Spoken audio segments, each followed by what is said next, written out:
30 నిమిషాలలో నొప్పి లేకుండా వేడికోస్ స్వయం చికిత్స ఆవేశ హాస్పిటల్ హైదరాబాద్. ఈ ప్రీ వెడ్డింగ్ షూట్ వల్ల ఉన్న బెనిఫిట్స్ ఏంటి, దాంతో పాటు వచ్చే నష్టాలు ఏంటి, యూత్ కి అసలు ఏం చెప్పొచ్చు అంటారు? వెర్రి వేయి విధాలుగా అన్నట్టుగా ఇది వెర్రి కాబట్టి బురద గుంటల్లో ఏంటమ్మా, ఆ బురద గుంటల్లో దూరతారా లేకపోతే ఇంకెక్కడన్నా దూరతారా?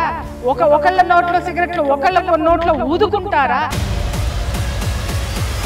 వికారాలు కాకపోతే ఏమన్నా ఆకారాల? ఈ వికారాలన్నిటికీ అలంకారాలు అనేటటువంటి పేరు పెట్టి పెళ్లి కూతురు వస్తే డాన్స్ చేసుకుంటూ వస్తుందా, పెళ్లి కొడుకు వస్తే తైతక్కలాడుకుంటూ వస్తాడా? ఇంకొకటి ఏంటి అంటే తాళి కట్టంగానే మూతిలో మూతి పెట్టి ముద్దులేసుకుంటారా? ఇంకిత జ్ఞానం లేకుండా. నమస్తే ప్రియా చౌదరి గారు. నమస్తే అమ్మా. ప్రీ వెడ్డింగ్ షూట్స్ ఈ మధ్య కాలంలో చాలా ట్రెండ్ అయిందని చెప్పుకోవచ్చు. ఒక పెళ్లికి ఎంతైతే ఖర్చు పెడుతున్నారో ఒక ప్రీ వెడ్డింగ్ షూట్కి కూడా అంతే ఖర్చు పెడుతున్నారనలో అతిశయోక్తి అయితే లేదు. బట్ ఒక చిన్న రీల్ ఈ మధ్యకాలంలో చాలా వైరల్ అవుతుంది. ఒక తండ్రి మనస్తాపానికి గురైన సంఘటన అందరం కలిచివేస్తుందని చెప్పుకోవచ్చు. ఈ ప్రీ వెడ్డింగ్ షూట్ వల్ల ఉన్న బెనిఫిట్స్ ఏంటి, దాంతోపాటు వచ్చే నష్టాలు ఏంటి, యూత్కి అసలు ఏం చెప్పొచ్చు అంటారు? విషయం ఏంటంటేనమ్మా, దీన్ని ఏమంటారంటే పిచ్చి ముదిరిందంటే రోకలు తలగ చుట్టమన్నారంటే వెనకటికి ఎవరు. పెళ్లి చేసుకోండ్రా శాస్త్రోక్తంగా అని చెప్పి వీళ్ళకి చెబితే పెళ్ళి అనేటటువంటి పదానికి విలువ ఇవ్వడం మానేసి, పెళ్ళి అనేటటువంటి బంధానికి విలువ ఇవ్వడం మానేసి ప్రీ వెడ్డింగ్ షూట్లకి, తర్వాత పోస్ట్ వెడ్డింగ్ షూట్లకి, ఆ తర్వాత దాని ఏమంటారు బ్యాచులర్ పార్టీస్కి, ఇంకొకటి ఏంటి మెహందీలకి, సంగీతులకి విచ్చలవిడితనంగా డబ్బు ఖర్చు పెట్టడం మీద వీళ్ళకి ఎక్కువ వ్యామోహం పెరిగిపోయింది నేటి యువతలో. ఎస్పెషల్లీ నేను యువతను కూడా అనను, ఎందుకనంటే యువతని కంట్రోల్ చేయలేనటువంటి పెద్దవాళ్ళనే మాట్లాడతాను నేను. ఎందుకనంటావేమో, ఒక కుటుంబ వ్యవస్థ ఎలా ఇవాళ చిన్నాభిన్నమైపోతుంది. 100 కోట్లు ఖర్చు పెట్టి పెళ్లి చేసుకున్నా కూడా మాకు తెలుసు, మమ్మల్ని అడిగితే మేము చెప్తాం, 3వ రోజుకే డివోర్స్ మెట్లు ఎక్కుతున్నాయి, లేదా 3వ నెలకి ఎక్కుతున్నాయి, లేదా 3వ వారానికే మా దగ్గర కౌన్సిలింగ్లకు వచ్చేస్తున్నారు. కారణం ఏంటి అనంటే బంధం అంటే ఏంటో వాళ్ళకి తెలియదు. ఆ బంధం అనేది మనసులో వాళ్ళకి ఉండటం లేదు. ఆ దానికి ఇవ్వడం మానేసేసి, విలువ ఇవ్వడం మానేసేసి ఇవాళ చూడండమ్మా, సరే ప్రీ వెడ్డింగ్ షూట్లు పెట్టుకు వస్తున్నారు కదా, వాటిలో చావచ్చు కదా, నేను ఇలా మాట్లాడుతున్నానని ఏమనుకోవద్దు. ఆ తర్వాత పెళ్లిలో చూడండి 500 మందిని, 1000 మందిని, 2000 మందిని పిలిచేస్తారు పెళ్లికి. ఓ కరెక్ట్గా ఒక 100 రకాల వంటకాలు పెడతారు, అన్నీ బాగున్నాయి. దేనికోసం పిలిచావు నువ్వు బంధుమిత్రుల్ని? 2000 మందిని, 100 మందిని, 500 మందిని దేనికోసం భోజనాలు పెట్టావు? నువ్వు దేనికోసం పెట్టావు? నీ కొడుకు పెళ్ళనో కూతురు పెళ్ళనో పిలిచావు, పెట్టావు. మరి ఆ పెళ్లి చూడడానికి నువ్వు ఎక్కడైనా ఖాళీ ఇస్తున్నావా వచ్చిన వాళ్ళకి? చెప్పండి. చుట్టూ కెమెరామెన్లే ఉంటారు, చుట్టూ వాళ్ళే ఉంటారు. ఇంకొకటి ఏంటంటే ఈ మధ్యకాలంలో దరిద్రమైనటువంటి దగుల్బాజీ తనమనే అంటాను నేను, ఎవరికి కోపమన్నా రానివ్వండి, పెళ్లి కూతురు పెళ్లి మండపానికి ఎట్ట వస్తుందమ్మా అంటే తైతక్కలాడుకుంటూ వస్తుంది, డాన్స్లు వేసుకుంటూ వస్తుంది. ఇది ఏమన్నా సినిమా షూటా, పెళ్ళా? ఒక విషయం తెలుసా అమ్మా, వేద మంత్రాల సాక్షిగా ఈ మధ్య సుప్రీంకోర్టు కూడా ఉదాహరించింది, హిందూ వివాహ చట్టము ఏ విధంగా ఉంటే చెల్లుతుంది, అది నీకు అప్లికబుల్ అవుతుంది అనంటే సంప్రదాయబద్ధంగా వేద మంత్రాల నడుమ సప్తపదులు అగ్ని సాక్షిగా అగ్నిగుండం చుట్టూ తిరిగి బ్రహ్మముడి వేసి ఒకళ్ళ వేలు ఒకళ్ళు పట్టుకుని ఆ ప్రమాణాలన్నిటికీ సాక్ష్యం చేస్తేనే ఆ యొక్క పెళ్లిని హిందూ వివాహ చట్టం పరిధిలోకి ఆ పెళ్లి వస్తుంది అని స్పష్టంగా దేశ ప్రధాన న్యాయస్థానము ఉదహరించింది. ఎవడు పట్టించుకుంటున్నాడు ఇవాళ? ఎవడికి వద్దని అనుకుంటున్నారా? వీళ్ళందరూ చివరికి వీళ్ళ బతుకుల్లో తగలబడేటటువంటి ఈ అనర్థాలన్నిటికీ చివరికి వీళ్ళు తేలేది ఆ కోర్టు మెట్ల మీదే. ముందు ఉన్నత న్యాయస్థానాలు, అసలు న్యాయస్థానం తీర్పులేంటో, న్యాయస్థానం కూడా మన యొక్క సంప్రదాయానికి విలువనిస్తేనే దాన్ని నేను గుర్తిస్తాను, అది వివాహ బంధం కింద పరిగణించబడుతుందని అంత స్పష్టంగా చెప్పినప్పుడు కేవలం ఇవాళ పెళ్ళిళ్ళు, పెళ్లి కూతురు వస్తే డాన్స్ వేసుకుంటూ వస్తుందా, పెళ్లి కొడుకు వస్తే తైతక్కలాడుకుంటూ వస్తాడా, ఇంకొకటి ఏంటి అనంటే తాళి కట్టంగానే మూతిలో మూతి పెట్టి ముద్దులెట్టేసుకుంటారా? ఏమండి, ఏది ఎక్కడ జరగాలో కూడా కొంచెమన్నా అవగాహన, ఇంకిత జ్ఞానం లేకుండా కొట్టుకొని చచ్చిపోతున్నారా ఈ యువత? ఎవరు చెప్పాలి వీటన్నిటికీ?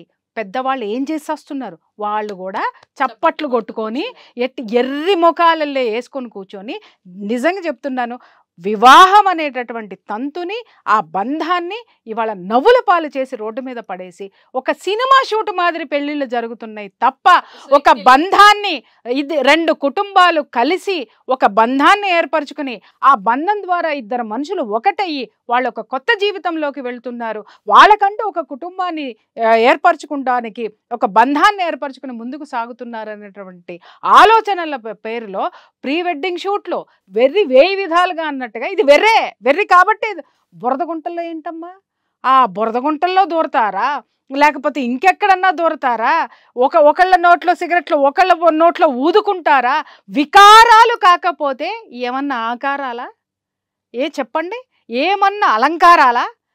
ఈ వికారాలన్నిటికీ అలంకారాలు అనేటటువంటి పేరు పెట్టి అసలు సిసలైనటువంటి వేదమంత్ర ఘోష ఏదైతే ఉందో అది పంచభూతాలను పిలిచి మీ యొక్క బంధాన్ని ఏకం చేసేటటువంటి అద్భుతమైనటువంటి ఆ వేద మంత్రాల యొక్క ఆ సౌండ్స్ ఏవైతే ఉన్నాయో అది మీ శరీరంలో ఉన్న ఆరాని తాకి ఒక ఇద్దరి మధ్య ఒక దాంపత్య బంధాన్ని ఏర్పరుస్తుంది. అలాగే తాళి కట్టినప్పుడు ఆ నెత్తి మీద జీలకర్ర బెల్లం ఏదైతే పెడతారో అమ్మ, అది పెట్టినప్పుడు మొట్టమొదటి ఈ పిల్ల స్పర్శ, ఆ పిల్లవాడి స్పర్శ ఈ పిల్లకి, ఈ పిల్ల యొక్క స్పర్శ ఆ పిల్లవాడికి వచ్చి మనసులో ఒక విధమైనటువంటి పులకింత రేగుతుంది. ఆ పులకింతే ఆ యొక్క ఆరాస్ కలుస్తాయి, అది కలిసి ఒకరినొకరు తాకటం మొదలు పెడతాయన్నమాట.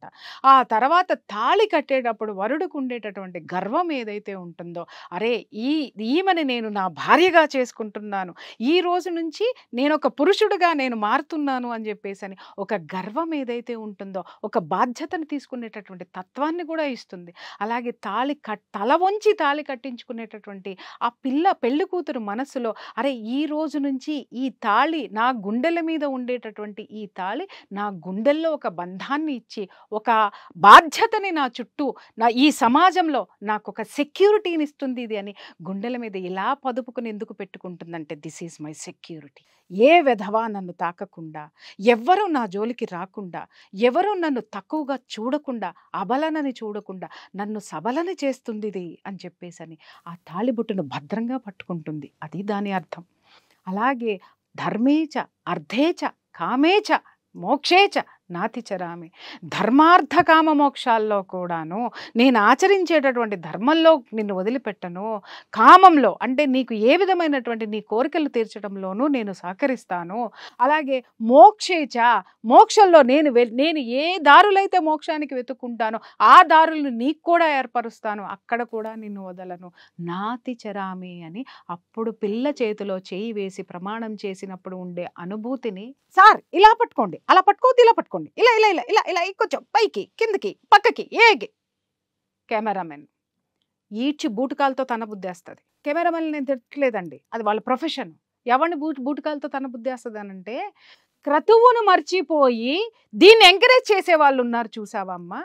ఇవాళ బ్రాహ్మణులు కూడా ఎంత వాపోతున్నారంటే వాళ్ళని పట్టించుకోకుండా ఎంతమంది పురోహితులు నా దగ్గర బాధపడి ఉంటారో. అమ్మా ఎక్కడన్నా మీరు చెప్తే మనుషులు వింటారు, చెప్పండి అమ్మా, కనీసం ఆ వేద మంత్రాలకి అర్థాలు మేము చెబుదామన్నా కూడా వాళ్ళు లేరు. ఎంతసేపు అక్కడ కెమెరామెన్ల యొక్క డైరెక్షన్ నడుస్తుంది, ఆ కెమెరాలు ఎలా దిగాలి అనేటటువంటి దాని మీద ఈ పెళ్లి కూతురు పెళ్లి కొడుకులు ఉంటున్నారు. తాళి కట్టిన తర్వాత ఒక అందమైనటువంటి ఒక గిలిగింత మనసులో కలిగినప్పుడు ఆ అనుభూతిని పంచుకోవటం మానేసి అదే దాని మీద ఒకడికొకడు ముద్దులు పెట్టేసుకోవడం వరకు ఇవాళ వెళ్ళిపోయింది. అంటే తల్లి మూసి పెడితేనే ఏదైనా అందంగా ఉంటుంది. అర్థమైందా? అమ్మ నీకు ఏదైనా దాచిపెట్టి ఇస్తే అది అద్భుతంగా ఉంటుంది. అది ముందరే ఊరించి ఇస్తే అది ఇంకా అద్భుతంగా ఉంటుంది. అమ్మ దగ్గరే నువ్వు గోరు ముద్దలు తింటూ అమ్మ దగ్గరే నువ్వు అంత చవి చూసావు, మరి నీ జీవితంలోకి వచ్చిన భాగస్వామి అన్నింటినీ ఊరించి నీకు ఇవ్వబోయేది తలుచుకుంటే నీకు ఎంత ఆనందంగా ఉంటుంది. దాన్ని ఎక్కడ పంచుకోవాలి? బాత్రూమ్ నీట్గా ఉంది కదా అని చెప్పి బంగారు తల్లి పళ్ళని తీసుకెళ్ళి బాత్రూంలో అన్నం తింటావా? ఎంత నీట్గా ఉన్నా బాత్రూంలో ఏ పని చెయ్యాలో ఆ పనే చేస్తావు, అన్నం ఎక్కడ తినాలో అక్కడే తింటావు, బాత్రూమ్ నీట్గా ఉంది కదా అని చేయవు. అలాగే సంస్కృతి హద్దులు దాటిందని చెప్పి మనిషి హద్దులు దాటాడు. ఏ హద్దు దాటాడు? దేశ సరిహద్దు మాత్రమే దాటాడు అనుకున్నాం, కానీ సంప్రదాయ హద్దుల్ని కూడా దాటి ఈ విధమైనటువంటి మకారాలని, అంటే ఇందాక నేను అన్నారే వికారాలన్నమాట, ఆ వికారాలన్నిటినీ కూడా ఈ విధంగా చూపిస్తూ ఉంటే ప్రకృతి మాత్రం ఎట్టి పరిస్థితుల్లో వీళ్ళకి గుణపాఠం చెబుతూనే ఉంటుంది, చెప్పే తీరుతుంది. ఎందుకంటే దేనికైనా కొన్ని హద్దులు ఉంటాయి, దాపరికాలు ఉంటాయి. ఆ దాపరికము ఎప్పుడైనా కానీ ఏ మనిషికైనా కానీ కొన్ని దాపరికాలు అందంగా ఉంటాయి, కొన్ని దాపరికాలు మనసుల్ని నిలబడతాయి, బంధాలని నిలబడతాయి. అవన్నీ ఇవి ఏవి మనవి కావు. ప్రీ వెడ్డింగ్ షూట్లు ఎక్కడి నుంచి వచ్చినాయో తెలియదు. ఒక ఆవిడ వెడ్డింగ్ ప్లానర్ అనమాట. ఎంత బాగా సమర్థించేసిందంటే, ప్రీ వెడ్డింగ్ షూట్ ఉండాలండి, ఉంటే అది చాలా మందికి మేము ఎలా ఉండాలా అంటే, ఇది ఎవరు క్రియేట్ చేశారు అంటే, ఈ వెడ్డింగ్ ఈవెంట్స్ ఉన్న వాళ్ళకి పనులు కావాలి కాబట్టి ఎక్కడెక్కడ ఉన్న సాంప్రదాయాలను తీసుకొచ్చి బలవంతంగా ఇవాళ మన వివాహ వ్యవస్థలో వీటన్నిటినీ పెట్టారు, బలవంతంగా పెట్టారు. ఇవన్నీ ఈ వ్యామోహాలన్నిటికీ కూడా సాష్టాంగ నమస్కారాలు పడిపోయి బొక్కబోర్ల పడిపోయి మన పెద్దవాళ్ళందరూ వీటికి తెరలు తీసేసరికి బాహాటంగా మన జీవితాల్లోకి వచ్చేసినాయి. అమ్మా, పెళ్లికి ముందు పెళ్లి కూతురు కూర్చుని గౌరీదేవి పూజ ఎందుకు చేస్తుందో దీని అర్థం ఎవరికైనా తెలుసా? నాకు తెలిసిన అర్థం నేను చెప్తున్నా. ఆ గౌరీ పూజ చేసేటప్పుడు ఆమె యొక్క ఏ జీవితంలోకి, ఏ బంధంలోకి తను అడుగు పెడుతుందో అన్ని విధాలుగా ఒక సంరక్షణని అమ్మవారిని ఇవ్వమని చెప్పేసి అని కోరుకుంటూ ఆ పూజ చేస్తుంది. ఆ పూజకు ఉన్నటువంటి ఎనర్జీని నువ్వు తీసుకొని ఆమె నీతో పాటు వస్తుంది. ఆమెని తీసుకుంటున్నావా, ఫోటోలు తీసుకుంటున్నావా? ఇవాళ ఏదైతే ఫోటోలు తీసుకుంటున్నారో, ఏదైతే కేవలము బొమ్మలకి, కేవలం మీ యొక్క మనది కాని సాంప్రదాయాలకి ఎప్పుడైతే మీరు తెర తీసేశారో అప్పుడే మన సాంప్రదాయం కానటువంటి డివోర్స్ కేసులు పెరుగుతున్నాయి, వెస్టర్న్ కల్చర్ పెరిగిపోయి ఇవాళ ఒక్కళ్ళు కూడా మనశ్శాంతి లేకుండా ఉంటున్నారు. ఉషా, నేను ఒక్కటే విషయం చెప్తా, ఈ పేరెంట్స్ అందరూ కూడా ఇట్లాగే మా బంధువుల ఇళ్లలోనే ఒకటి ఇట్లాగే ఇన్సిడెంట్ జరిగినప్పుడు ఊళ్ళో నుంచి పెద్దవాళ్ళందరూ వచ్చారు. చుట్టూ 15-20 మంది కెమెరామెన్లు ఉన్నారు, కెమెరాలే తిరుగుతూ ఉంటుంటే వాళ్ళు ఆ పెళ్లి కూతురు తల్లిని అడిగారు, అమ్మ వాళ్ళందరినీ పక్క తప్పుకోమనవే, మనవరాలు కనపట్లేదు అని అంటే, సర్లే మీరు ఎప్పుడైనా ఉంటారు, తర్వాత అంతా చూసుకునేది కెమెరాల్లోనేగా జీవితాంతము అని కెమెరాలకు ప్రాధాన్యత ఇచ్చింది ఆ అమ్మ, ఆ తల్లి. వీళ్ళు వెనక నుంచి ఒక నిట్టూర్పు విడిచి, అరే పిల్లని అట్లా చూసుకుంటే ఆనందం వీళ్ళకి జీవితాంతం ఈ కెమెరాలో ఉండిపోతుందా?